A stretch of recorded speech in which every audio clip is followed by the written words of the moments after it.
നമസ്കാരം, നേഷൻ ഫസ്റ്റിലേക്ക് സ്വാഗതം. ഇന്ന് നമ്മളോടൊപ്പം ഉള്ളത് ഫിറോസ് അലി മുഹമ്മദ് ആണ്, സീനിയർ ജേർണലിസ്റ്റ്. ഫിറോസ് ഖാൻ, നമസ്കാരം. നമസ്കാരം രോഹിത്തെ. ഫിറോസ് ഖാൻ, ഇന്ന് നാളെ തദ്ദേശ സ്വയംഭരണ സ്ഥാപനങ്ങളിലേക്കുള്ള തെരഞ്ഞെടുപ്പിന്റെ ആദ്യഘട്ടം തിരുവനന്തപുരം മുതൽ എറണാകുളം വരെ നടക്കുകയാണ്. പക്ഷെ ചർച്ചകൾ മുഴുവൻ ഇന്ന് TV സ്ക്രീനുകൾ മുഴുവൻ നിറഞ്ഞു നിന്നത് ദിലീപും രാഹുൽ മാങ്കൂട്ടത്തിലുമായിരുന്നു. അതിൽ ദിലീപ് വിഷയം നമ്മൾ രാവിലെ മുതൽ ഇത്രയും നേരം ചർച്ച ചെയ്തു. ഇനി രാഹുൽ മാങ്കൂട്ടത്തിൽ വിഷയത്തിലേക്ക് വരാം. രാഹുൽ മാങ്കൂട്ടത്തിൽ മേൽ നടപടികൾ താൽക്കാലികമായി ജാമ്യാപേക്ഷ പരിഗണിക്കുന്നത് വരെ ഉണ്ടാകരുത് എന്നാണ് കോടതിയുടെ നിർദ്ദേശം വന്നിരിക്കുന്നത്. നാളെ തദ്ദേശ സ്വയംഭരണ സ്ഥാപനങ്ങളിലേക്കുള്ള തിരഞ്ഞെടുപ്പ് നടക്കുന്നു. പാലക്കാട് അങ്കത്തട്ടിൽ രാഹുൽ മാങ്കൂട്ടത്തിൽ ഉണ്ടാകും. അതാണ് പാലക്കാട് ഇപ്പോ നാളെ രണ്ടാം ഘട്ടത്തിലാണ് പാലക്കാട് തെരഞ്ഞെടുപ്പ് നടക്കുന്നത്. എങ്കിൽ പോലും ഇപ്പോ രാഹുൽ മാങ്കൂട്ടത്തിനെ കുറിച്ച് പറയുന്നത് അദ്ദേഹത്തിനെ പിടിക്കാൻ വേണ്ടി 10 ദിവസമായിട്ട് കർണാടകയിലൊക്കെ 10 ദിവസം എന്ന് പറയുമ്പോൾ അദ്ദേഹത്തെ പിടിക്കാനുള്ള യാത്ര തുടങ്ങിയിട്ട് ഏതാണ്ട് 10 ദിവസം ആകുന്നുണ്ടല്ലോ അന്വേഷണ സംഘത്തെ സംബന്ധിച്ച്. അപ്പോ അത് നടക്കാതെ അന്വേഷണ സംഘം മടങ്ങി എന്നുള്ള വാർത്തകളൊക്കെ നമ്മൾ നേരത്തെ വായിച്ചു. അതിനുശേഷമാണ് ഇപ്പൊ നാളെ അങ്ങോട്ട് ആദ്യഘട്ട തദ്ദേശ തെരഞ്ഞെടുപ്പിലേക്ക് പോകുന്നതിന് തൊട്ട് മുൻപും രാഹുൽ മാങ്കൂട്ടത്തിന് അനുകൂലമായി ജില്ലാ സെഷൻസ് കോടതിയിൽ നിന്ന് പരാമർശം ഉണ്ടാകുന്നു എന്ന് പറയുന്നത് ചെറിയ കാര്യമല്ല രോഹിത്. കാര്യം ഒരു ജില്ലാ കോടതിയുടെ അധികാരപരിധി വെച്ചിട്ട് അവര് നോട്ട് ടു അറസ്റ്റ് ഒന്നും അങ്ങനെ സാധാരണഗതിയിൽ ജില്ലാ കോടതികൾ അനുവദിക്കാറില്ല. അതിന് പകരമാണ് നിർബന്ധിത നിയമ നടപടി പാടില്ല എന്ന് പോലീസിനോട് അന്വേഷണ സംഘത്തോടുള്ള നിർദ്ദേശം കൃത്യമായിട്ടും തിരുവനന്തപുരം ജില്ലാ കോടതി നൽകിയിരിക്കുന്നത്. അത് ചെറിയ കാര്യമല്ല, അതൊരു വലിയ കാര്യമാണ്.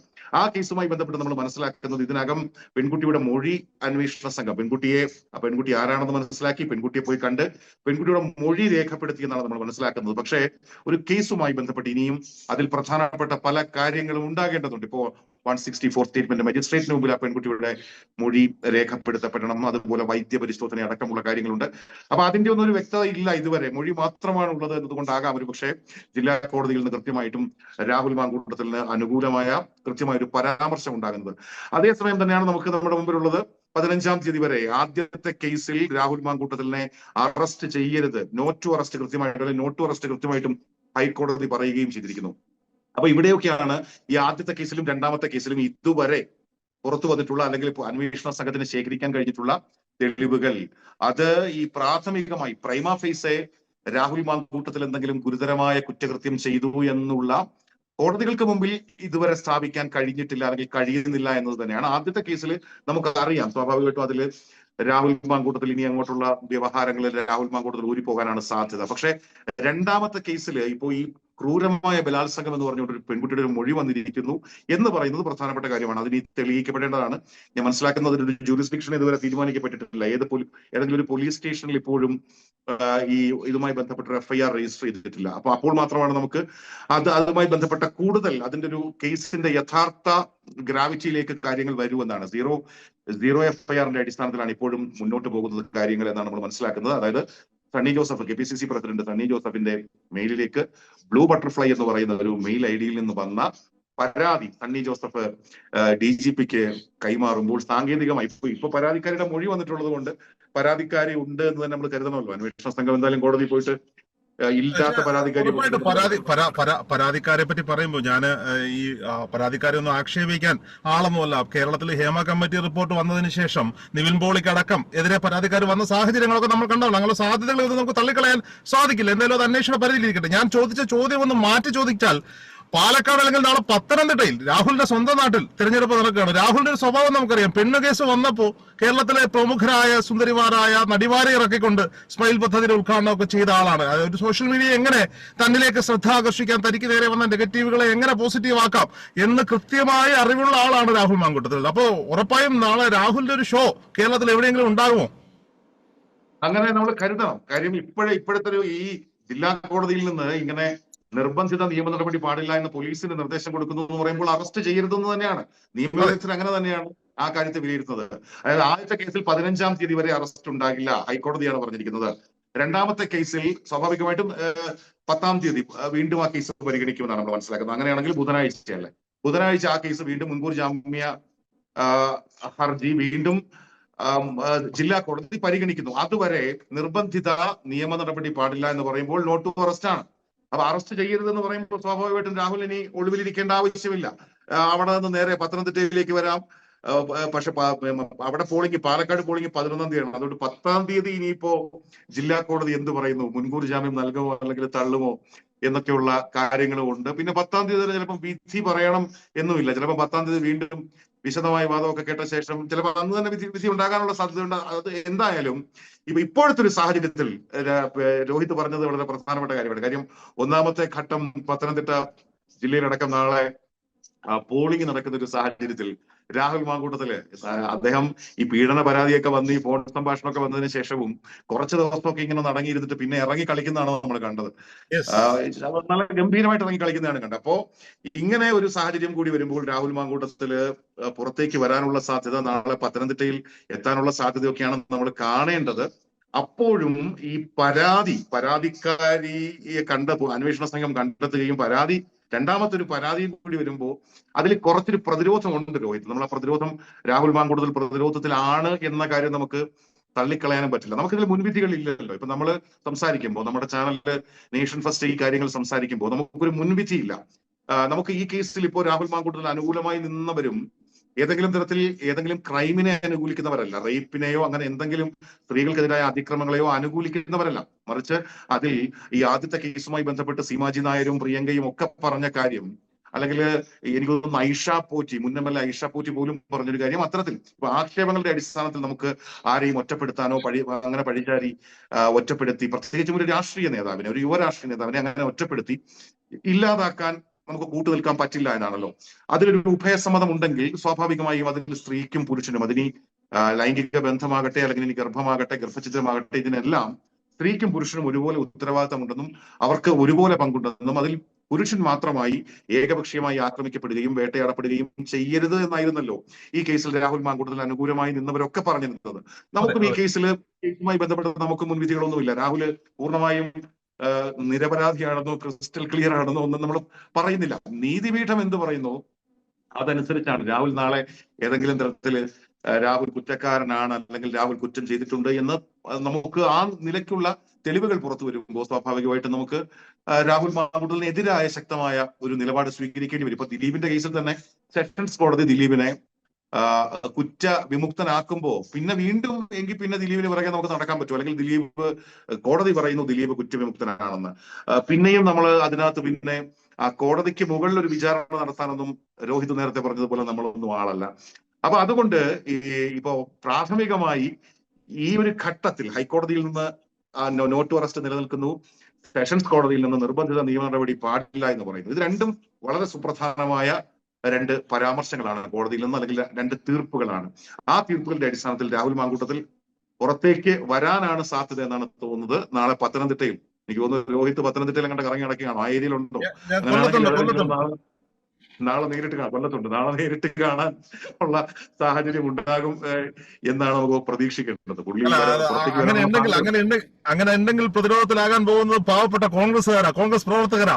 മിണ്ടിയാൽ പാർട്ടി വിണങ്ങും, മിണ്ടിയില്ലെങ്കിൽ അവരുടെ ഒരു മനസ്സിന് വലിയ. ഇപ്പൊ രാഹുലിനെ കാത്തിരി ഞാൻ കൃത്യമായി പറയാണ്. കഴിഞ്ഞ ദിവസം ഞാൻ എന്റെ ഭാര്യയുമായി യാത്ര ചെയ്യുമ്പോൾ ഈ കേസ് ഇങ്ങനെ ഫോണിൽ ഒരാളുമായി സംസാരിച്ചുകൊണ്ടിരിക്കുമ്പോ ഇവളെന്നോട് ചോദിച്ചു, എന്തിനാണ് ഇയാളെ ഇങ്ങനെ ക്രൂശിക്കുന്നത്? അതായത് സ്ത്രീ മനസ്സൊക്കെ അങ്ങോട്ടാണ് എന്നുള്ളതാണ്. ഇപ്പൊ ഇത് കാരണം കട്ട് ചെയ്ത് വൈറലാക്കി എന്റെ ഭാര്യയ്ക്ക് തെറിവിളി കിട്ടും എന്നുള്ള കാര്യം ഉറപ്പാണ്. അതുകൊണ്ട് എന്നാലും ഞാൻ പറയാണ്, സ്ത്രീ മനസ്സ്. കഴിഞ്ഞ ദിവസം പല ആളുകൾ, നമ്മൾ പല സ്ത്രീകളോട് സംസാരിക്കും. ഇപ്പൊ ഇലക്ഷന്റെ ഭാഗമായിട്ടൊക്കെ കാണുമ്പോൾ കോൺഗ്രസ് നേതൃത്വത്തിൽ നിൽക്കുന്ന സ്ത്രീകളൊക്കെ ഉണ്ടല്ലോ, ലോക്കൽ തലത്തിൽ, അതായത് മണ്ഡലം തലത്തിലൊക്കെ നിൽക്കുന്ന സ്ത്രീകളൊക്കെ, എന്നാലും ആ ചെറുക്കനെ ഇങ്ങനെ പാർട്ടി ഉപേക്ഷിച്ച് കളഞ്ഞല്ലോ എന്ന് പറയുന്ന ഒരുപാട് അമ്മമാര് ഇപ്പോഴും കോൺഗ്രസ് പാർട്ടിയിലുണ്ട്. അപ്പൊ നാളെ രാഹുലിന്റെ ഒരു സ്വഭാവം വെച്ച് അറസ്റ്റ് ചെയ്യില്ല എന്ന് ഉറപ്പ് വന്നാൽ രാഹുൽ നാളെ പ്രത്യക്ഷപ്പെട്ടിട്ട് രാഹുൽ പറയാൻ പോകുന്നത്, ഞാൻ ഒളിവിലൊന്നും അല്ലായിരുന്നു, ഞാൻ ഇവിടെ ഉണ്ടായിരുന്നു, കേരള പോലീസിന് എന്നെ കണ്ടെത്താൻ പറ്റിയില്ല എന്നുള്ളതാണ്.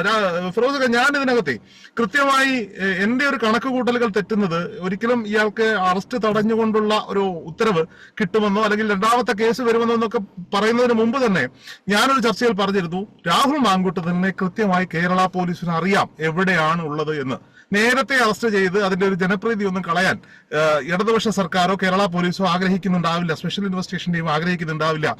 പഞ്ചായത്ത് തെരഞ്ഞെടുപ്പുകളുടെ ആദ്യഘട്ടത്തിന്റെ തലേ ദിവസം രാത്രി 8 മണിക്ക് മുമ്പ്, അതായത് ഇന്ന് 8-ാം തീയതി രാത്രി 8 മണിക്ക് മുമ്പ് രാഹുൽ മാങ്കൂട്ടത്തിൽ അറസ്റ്റ് ചെയ്യപ്പെടും. ഇതാണ് കേരള പോലീസിന്റെയും ഇടത് സർക്കാരിന്റെയും ഒരു നയമാക്കി വെച്ചിരിക്കുന്നത്. നാളെ ചർച്ചകളിൽ എങ്ങും ഈ പറയപ്പെടുന്ന പഞ്ചായത്ത് തെരഞ്ഞെടുപ്പുമായി ബന്ധപ്പെട്ട ഒന്നും ഉണ്ടായില്ല. ആ കണക്കുകൂട്ടലുകൾ ഒരുപക്ഷെ കോടതിയുടെ ഉത്തരവിന്മേൽ കേരള പോലീസിന് അല്ലെങ്കിൽ ഇടത് സർക്കാരിന് തെറ്റിപ്പോയി എന്നാണ് ഞാൻ ഇപ്പോഴും കരുതുന്നത്. അല്ലെങ്കിൽ ഫിറോസയ്ക്ക് തോന്നുന്നുണ്ടോ കേരള പോലീസ് അത്രയ്ക്ക് ഒരു മോശം സംവിധാനമാണ്, രാഹുൽ മാങ്കൂട്ടത്തിനെ പോലൊരു പ്രബലനെ ഈ തെന്നിന്ത്യൻ സംസ്ഥാനങ്ങളിൽ എവിടെയോ ഒളിവിലിരിക്കുന്ന മനുഷ്യനെ, വീരപ്പനൊന്നും അല്ലല്ലോ, തോക്കൊന്നും ഉണ്ടാവില്ലല്ലോ പുള്ളിയുടെ കയ്യിൽ, കണ്ടെത്താനും അറസ്റ്റ് ചെയ്യാനും പറ്റില്ല എന്ന് താങ്കൾ വിശ്വസിക്കുന്നുണ്ടോ?